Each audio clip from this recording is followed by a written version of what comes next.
Covert narcissists. The introverted, pessimistic cousins of the grandiose textbook narcissist. They often go under the radar as they are much harder to recognize. These individuals, they tend to present as self-victimized, anxious and socially awkward, often displaying negative moods such as irritability, hostility, anxiety and even sadness. Despite lacking the charm and charisma of the grandiose overt narcissist, the covert narcissist, or vulnerable narcissist as they also are called, still possess the same sense of self-importance with a constant need for validation.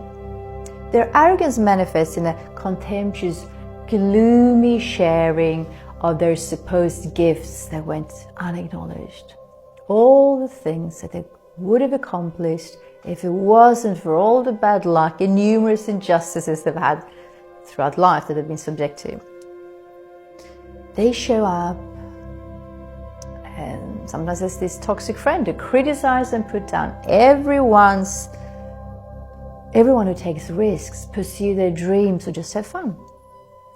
And they can be found as this passive-aggressive, martyr-like parent who competes with the children and put them down in these subtle manipulative ways. At times also they can be seen as the co-worker or employee that fakes an injury, exaggerates illness and constantly threatens with lawsuits and lawyers.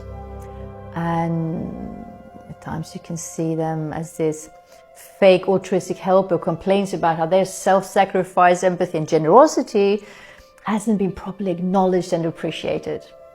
And sometimes you can find them as well as these online trolls who relentlessly bullies others so they will feel a little bit better about themselves. They often feel bitter, jealous, even paranoid and depressed, and they view themselves as victims, believing that the world is against them. These individuals, they're chronic malcontents, never satisfied with anything, displaying constant negativity through complaining and criticizing, dismissiveness and frustration. Their tendency to argue, especially around polarizing, inflammatory issues, often lead to self-righteous debates that quickly escalate into verbal abuse and insults.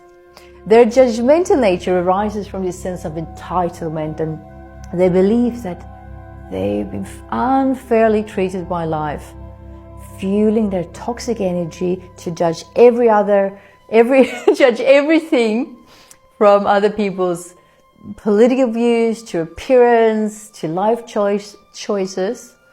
And the covert narcissist, passive aggressiveness, is one of their main traits.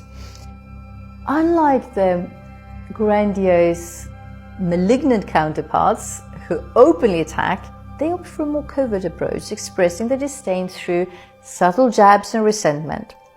They are threatened by honesty and directness and are prone to swing between idealizing and devaluing themselves and others.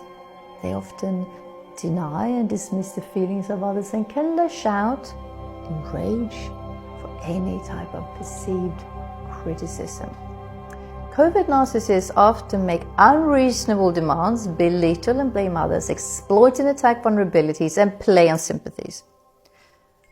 And they tend to cultivate a public image that is often quite contrasting to their behavior at home, in private. And they often have these secret fantasies about grandeur and recognition while identifying as this poor victim. Their persistent negativity and manipulation and judgmental behavior leaves this trail of destruction in their wake.